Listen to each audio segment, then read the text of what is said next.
This is the Shade Tree Survivalist. I think this is the fourth section out by now. We've been doing this probably all day.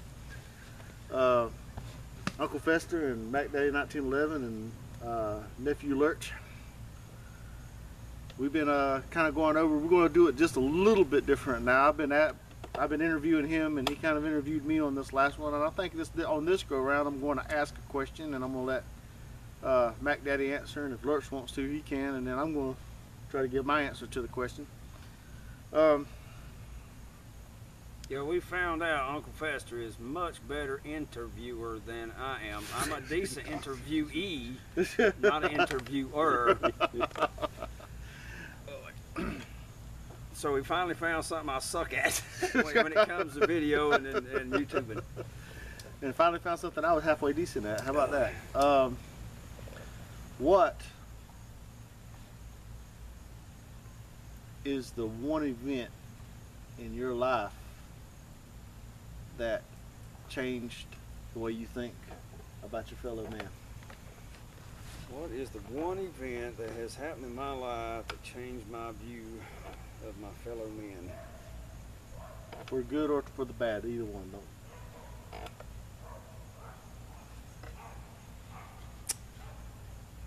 Actually, two events, I think. Okay. I think the first event was the LA riots. Yep. When we were young, and the second one would be Katrina. And just how stupid those events were. I made a video a couple of years ago in which I'd said that Rodney King did not deserve getting the hell beat out of him, and then later on he passed away. I saw that video. That man didn't do a damn thing to deserve to get the hell beat out of him like that.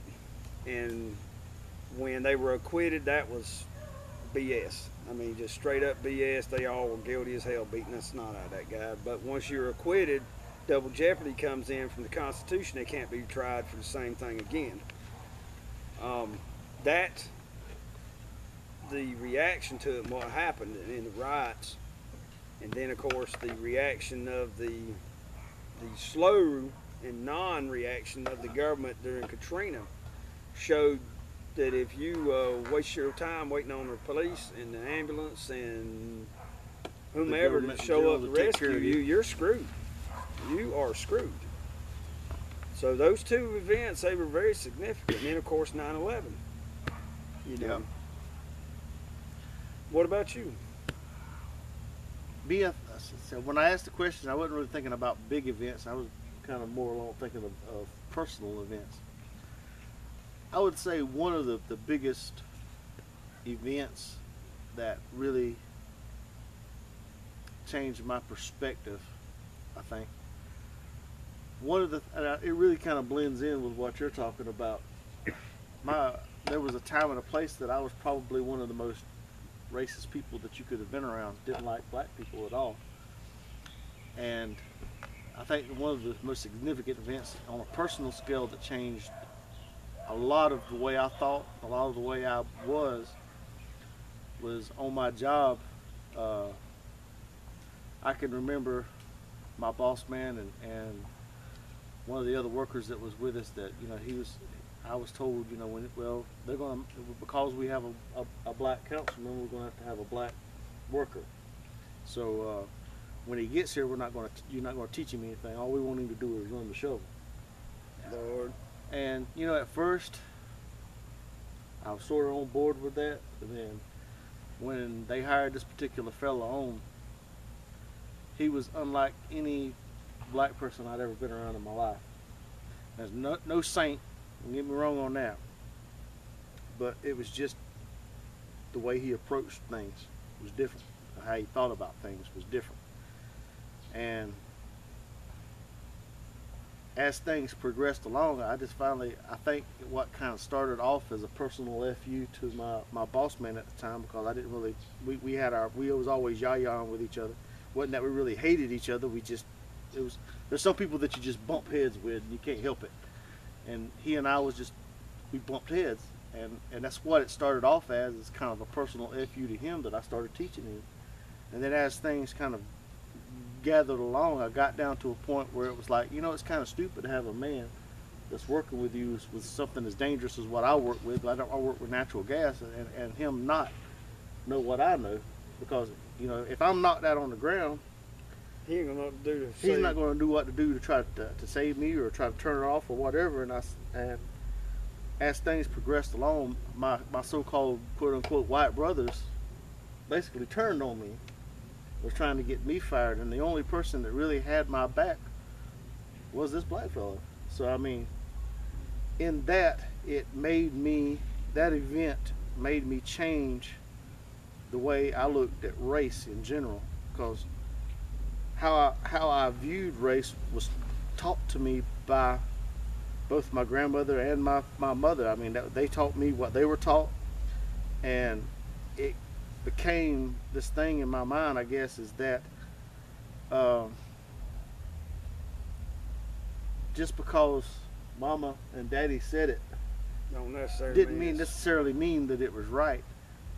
And you know, it wasn't just them. I mean, it was you know, there was people that I went to church with that sat down and just basically backed up everything that I was taught, you know, in general by my parents, by my mother and my grandmother. So I mean, if it wasn't for the fact of that relationship, I don't think I would have had. It's like I got a biracial daughter now that we adopted it, and I would have never been able to have done that. And she's the love of my life. I love her. She's the biggest blessing her and your son. Mac, I said, Mac Daddy has got to watch me and her together last night, and I mean, both my son and my daughter. I just, you know, I don't know if it wasn't for that one event in my life that I would, because without them, I probably wouldn't be worth killing now, to be honest with you. Unless that's a good. I was thinking about it since when you started talking about that. When the LA riots were going on, back then I was still a racist, and it was my dad who chewed me out over that. And wasn't too long after that, he introduced me to a friend of his named Jerry. I don't remember Jerry's last name, but him and Jerry were the best friends in the world. I mean, when they were able to hang out together and all, but he lived way the heck out by Scuffletown, so they didn't get to see each other much. But he said, he didn't put it in words so eloquently, but basically he said, don't judge a book by its cover. Judge a man by the content of his character. And Jerry and him were like that. And see, that's well said. I don't think it could be said any better than that. It's like, I know for myself that it's like I say, me and this guy still works together, and I consider him probably one of my best, probably about the second best friend that I've got next to Matt, just simply because, I mean, we go out, when you risk your life and limb together, that creates a relationship that you just don't have with anybody else. I mean, but at the same time, you know, it's a different culture. Really, there is even within any culture, there's a white culture, and then there's like sub-genre of white culture that you get within that culture, and it's the same way with black culture. I mean, you've got black culture in general, and then you've got little sub-genres of this clique does this clique thinks this way, and sometimes, you know, different values on things and different ways of looking at things. Once you understand that it's more of a cultural thing more than it is a skin color thing, and you begin to appreciate some of their views and they begin to appreciate some of your views, I think the worst thing, one of the worst things that's being done by liberals is probably the most they attack racism, they preach tolerance, but they don't practice it.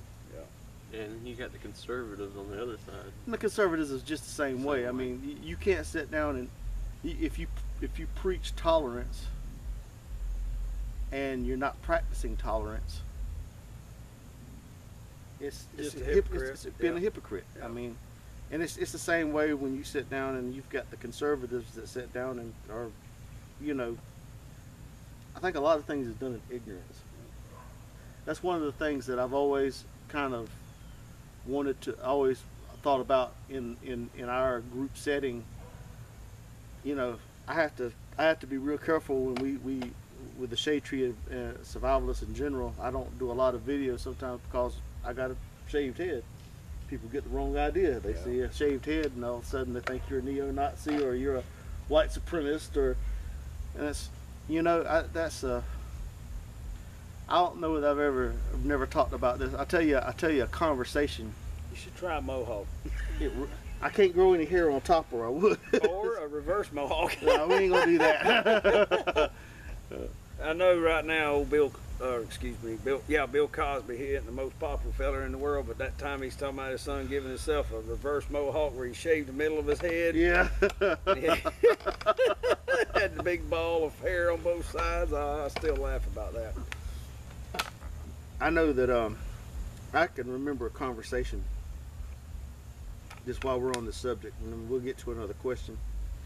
I remember a conversation between myself and somebody that was a member of the Ku Klux Klan, and he was trying to recruit me at the time, and this was kind of long after I had kind of got away. He had knew me when I was a little more racist than what I had got away from that old, what my father-in-law called stinking thinking. But that's an apt term. I sat down and asked him a couple of questions, because I said, sir, I said, you consider yourself a white Christian, right? And he's like, well, yeah, we're a white Christian. We protect the white man from the hordes, and he went through the whole spiel, you know. And I said, so you don't like black people? And he's like, no. And he went through that little spiel, and I was like, what about Jewish people?